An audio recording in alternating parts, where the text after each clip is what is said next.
추운 겨울에 시내 거리를 지나가는데 예수 천국, 불신 지옥이라는 구호가 확성기를 통해 쩌렁쩌렁 울립니다.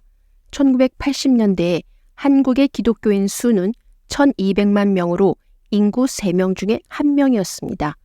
밤거리는 온통 네온 십자가로 가득 찼었고 한때는 한국이 기독교 국가로 착각되던 시기입니다. 그러나 지금은 개신교와 가톨릭 모두 청년들의 수는 급속히 줄었고 장년층 신도들이 대부분입니다. 11년 전에 출판된 목회 유모집에 나오는 이야기입니다. 한 연예인 교회에서 목사님이 동정녀의 탄생을 가르치고 있을 때 젊은 연예인이 목사님, 농담하지 마세요. 어떻게 처녀가 아이를 낳아요? 라고 질문을 했습니다. 목사님은 마리아가 성령으로 잉태했다는 사실을 상세히 설명했지만 젊은이는 믿어지지 않는다고 말했답니다. 그러자 당시 유명한 코미디언 장로가 벌떡 일어나서 야, 임마! 마리아의 신랑 요셉도 믿었는데 네가 뭔데 안 믿어? 라고 소리를 쳤다고 합니다. 물론 당시 젊은이는 입을 다물었지요.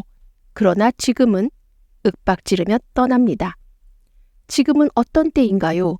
사람들은 자기를 사랑하고 돈을 사랑하며 자랑하고 교만하며 모독하며 부모를 거역하며 감사하지 않고 거룩하지 않으며 무정하며 화해하지 않고 비방하며 절제하지 못하고 사납고 선한 것을 좋아하지 않으며 배신하며 조급하며 자만하고 쾌락사랑하기를 하나님을 사랑하는 것보다 더하며 경건의 모양은 있으나 경건의 능력은 부인할 것이다.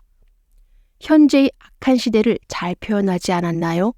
그러나 위의 귀절은 약 2000년 전 바울이 마지막 때의 타락상을 경고한 서신입니다.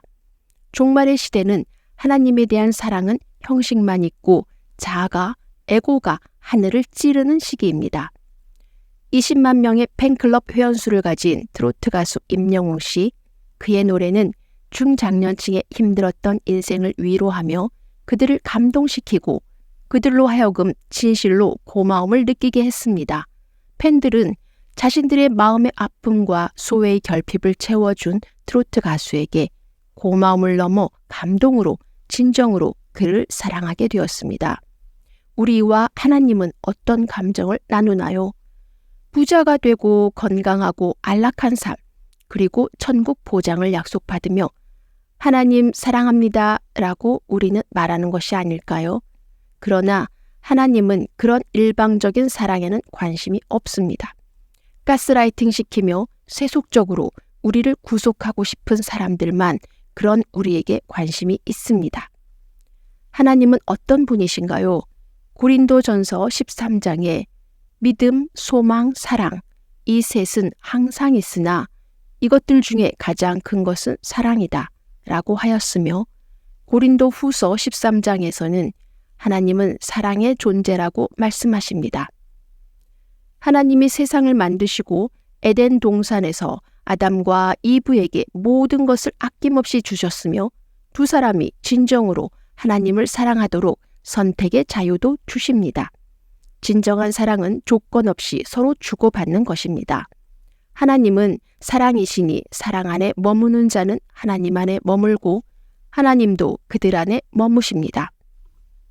그러나 아담과 이브는 하나님이 유일하게 금한 선악과를 먹고 서로의 신뢰관계가 깨졌습니다. 이후 아담과 이브는 처음으로 하나님 보기가 두려워졌습니다. 선악과만 안 먹었으면 얼마나 좋았을까요?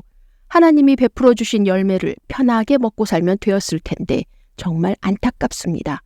하나님과의 신뢰가 깨져서 에덴 동산의 보호막에서 쫓겨났습니다. 아브라함, 야곱, 요셉, 다윗, 욥 등 성경의 위대한 인물들에게도 하나님은 경외의 대상이며 한편으론 두려운 존재였습니다. 그런 그들도 예외 없이 큰 고난의 신고식을 거쳤습니다. 그렇다고 고난을 하나님이 주신 것은 아닙니다. 고난은 누구에게나 무작위로 오는 것입니다. 성경의 위대한 인물들도 모두 생명의 위험을 겪었으며 재산이 탈탈 털리기도 하였습니다. 더 이상 기댈 곳이 없는 벼랑 끝에서 하나님과의 두려운 마음의 벽이 허물어지며 온전히 하나님만을 의지할 수밖에 없다고 그들이 고백할 때 사랑의 하나님은 비로소 그들을 보시고 돌봐주셨습니다. 고난의 아이콘인 욥조차도 더 이상 버티기 힘들 때 하나님이 위로해 주시고 잃어버린 모든 것을 2배로 채워주셨습니다. 이제 하나님이 우리를 돌보시는 비밀을 아셨나요? 하나님은 나의 생각과 감정을 버리고 하나님에게 온전히 의지할 때 우리를 돌보십니다. 이는 사람 중심이 아닌 다시 인간이 하나님 중심의 세계로 들어오게 하기 위함입니다. 부처는 깨달음을 위해 6년간 지독한 고행을 하였지만 포기했습니다. 사람은 명상을 통해 영적으로 깨닫고 번뇌를 극복할 수 있다고 생각합니다. 그러나 명상을 하다 보면 오히려 더 많은 망상이 들어오지 않나요?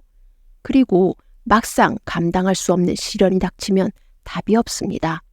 명상도 불변의 하나님이 아닌 흔들리는 개인이 중심이기 때문입니다. 우리는 고난이 닥칠 때 무조건 하나님을 붙들어야 합니다. 예수님조차도 십자가에서 돌아가시기 전날 기도를 하며 하나님에게 모든 것을 맡겼습니다. 그리고 십자가형의 고난을 겪으신 후 부활하셨으며 예수님은 승천 후에 하나님의 오른편에 앉아 계십니다. 우리는 두려움과 걱정을 하나님께 맡기고 우리 각자의 일만 열심히 하면 됩니다. 결국은 하나님은 우리에게 믿음의 달콤한 열매를 주십니다. 우리는 그때 진정으로 하나님에게 감동하고 하나님 사랑합니다 고 진실로 외칩니다. 연민의 예수님이 하늘나라에 올라가시면서 우리에게 성령님을 보내주셨습니다. 당신은 성령님의 소리를 들을 수 있나요? 우리가 절망하고 앞이 안 보일 때 마음 한구석에서 다른 소리가 들릴 것입니다. 성령님의 위로의 소리입니다. 할 수 있다는 격려의 소리입니다. 우리는 성령님과 소통하며 성령의 9가지 열매로 거듭나야 합니다. 성령의 열매는 사랑과 기쁨과 화평, 오래 참음과 친절함과 선함, 충성과 온유와 절제이다. 느낌이 오시나요? 앞에서 바울이 디모데 후서에서 세상의 종말을 경고한 인간의 악한 품성의 반대 의미입니다. 성령님은 예수님이 우리에게 주신 은혜입니다. 지금 당장 성령님을 못 느껴도 실망하지 마세요. 겸손한 당신에게 성령님은 반드시 오셔서 소통하십니다. 우리는 고난 속에서 버려진 것이 아니라 하나님의 사랑 안으로 들어가는 과정입니다.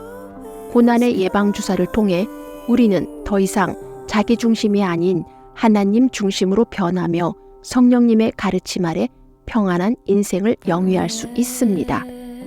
시험을 견디는 자는 복이 있나니 이는 그가 단련을 받은 뒤에 주께서 당신을 사랑하는 자에게 약속하신 생명의 왕관을 받을 것이기 때문이다. 아멘.